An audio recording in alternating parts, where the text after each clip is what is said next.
राधे राधे भक्तों, जय श्री कृष्णा, जय श्री राधे। फागुन शुक्ल एकादशी के व्रत को आंवले एकादशी व्रत, आंवला एकादशी और रंग बिरंगी एकादशी के नाम से भी जाना जाता है। इस बार आंवले एकादशी के दिन 3 शुभ योग बन रहे हैं। साथ ही इस दिन 68 मिनट की भद्रा भी लगेगी। आंवला एकादशी के दिन व्रत रखकर भक्त भगवान विष्णु की पूजा करते हैं और श्री हरि को आंवले का भोग लगाते हैं।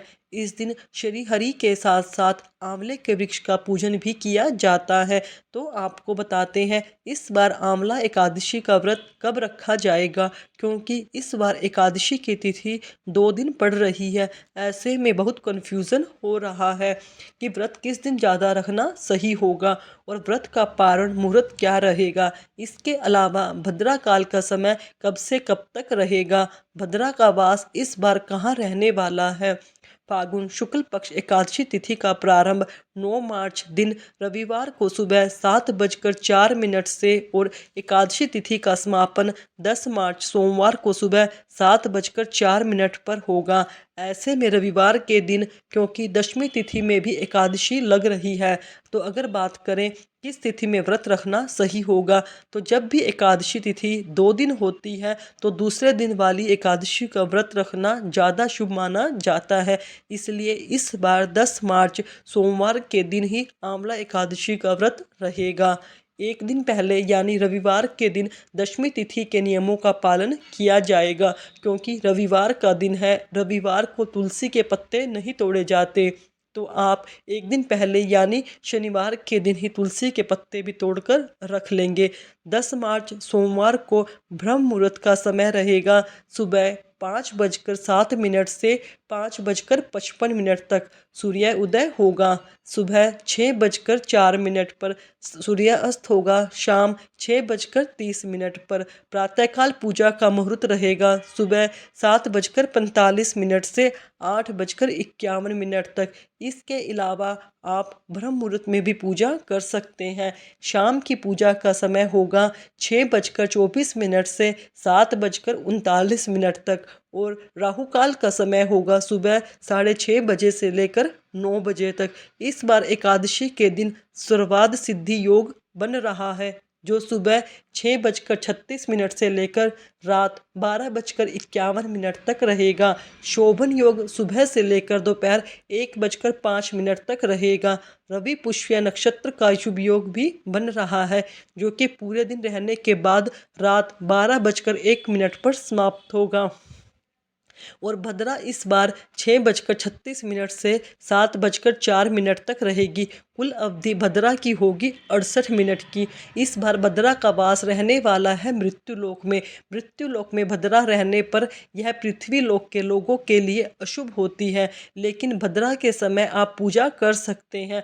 अगर कोई शुभ काम करना चाहते हो तो भद्रा काल समाप्त होने के बाद कीजिएगा।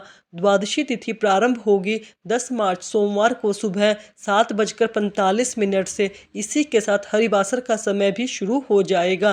द्वादशी तिथि समाप्त होगी 11 मार्च मंगलवार को सुबह 8:01 पर और द्वादशी तिथि यानी 11 मार्च मंगलवार को सूर्य उदय होगा सुबह 6:43 पर। सूर्य अस्त होगा शाम 6:30 पर। ब्रह्म मुहूर्त का समय होगा 5:06 से 5:44 तक रहेगा।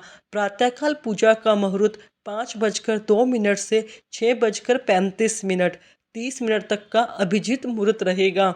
ऐसे में आप देख लें कि कब हमें करना है। हरिवासर का समय 10 मार्च सोमवार को यानी एकादशी वाले दिन दोपहर में 1 बजे तक समाप्त हो जाएगा।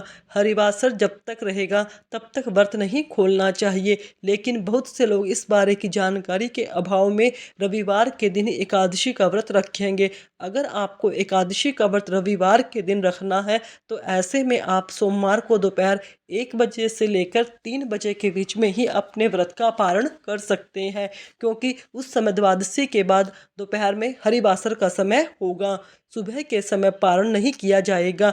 आंवले एकादशी का व्रत खोला जाएगा 11 मार्च मंगलवार को सुबह 6:04 से 8:01 के बीच में। ध्यान रखिएगा कि 8:01 के बाद से द्वादशी तिथि समाप्त हो रही है, इसलिए आपको द्वादशी तिथि के अंदर अंदर ही व्रत को खोलना होगा। यह थी आज की वीडियो। मैंने आपको संपूर्ण जानकारी एकादशी के बारे में आपको बता दी है, कैसे हमें व्रत करना है, किस दिन व्रत करना है, कब खोलना है, कब तक हरिवासर का समय होगा, पूरी जानकारी मैंने आपको दी है। चलिए कथा की ओर चलते हैं। मैं आपको आंवला एकादशी की कथा भी सुना रही हूँ। आंवला एकादशी की कथा। पौराणिक मान्यता के अनुसार वैदिक नाम का एक नगर था। उस नगर में ब्राह्मण, क्षत्रिय, वैश्य और शूद्र रहते थे।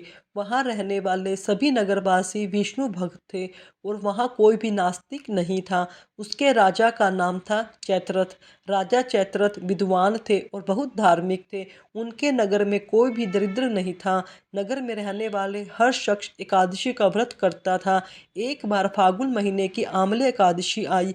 सभी नगरवासी और राजा ने यह व्रत किया और मंदिर में जाकर आंवले की पूजा की। वहीं पर रात्रि जागरण किया। तभी रात के समय वहां एक बहेलिया आया कि जो घोर पापी था, लेकिन उसे भूख और प्यास लगी थी, इसलिए मंदिर के कोने में बैठकर जागरण को देखने लगा और विष्णु भगवान व एकादशी महात्म की कथा सुनने लगा। इस तरह पूरी रात बीत गई। नगरवासियों के साथ बहेलिया भी पूरी रात जाग रहा था। सुबह होने पर सभी नगरवासी अपने घर को चले गए। बहेलिया भी घर जाकर भोजन किया, लेकिन कुछ समय के बाद बहेलिए की मौत हो गई।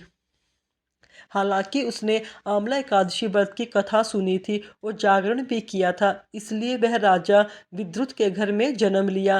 राजा ने उसका नाम वसुदरथ रखा। बड़ा होकर वह नगर का राजा बना।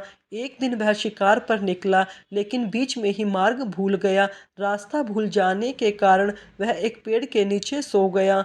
थोड़ी देर बाद वही मल्लेच आया और राजा को अकेला देखकर उसे मारने की योजना बनाने लगा। उन्होंने कहा कि इसी राजा के कारण उन्हें देश निकाला दिया गया था, इसलिए इसे मार देना उचित है। इस बात से अनजाना राजा सोता रहा। मल्लेच्छों ने राजा पर हथियार फेंकना शुरू कर दिया, लेकिन शस्त्र राजा पर फूल बनकर गिरने लगे। कुछ देर के बाद सभी मल्लेश जमीन पर मृत पड़े थे। वहीं जब राजा की नींद खुली तो उन्होंने देखा कि कुछ लोग जमीन पर मृत पड़े हैं। राजा समझ गया कि वह सभी उसे मारने के लिए आए थे, लेकिन किसी ने उन्हें ही मौत की नींद सुला दिया। यह देखकर राजा ने कहा कि जंगल में ऐसा कौन है जिसने उसकी जान बचाई। तभी आकाशवाणी हुई, हे राजन, भगवान विष्णु ने तुम्हारी जान बचाई है। तुमने पिछले जन्म में आंवला एकादशी का व्रत कथा सुनी थी, उसी का फल है कि आज तुम शत्रुओं से घिरे होने के बावजूद भी जीवित हो।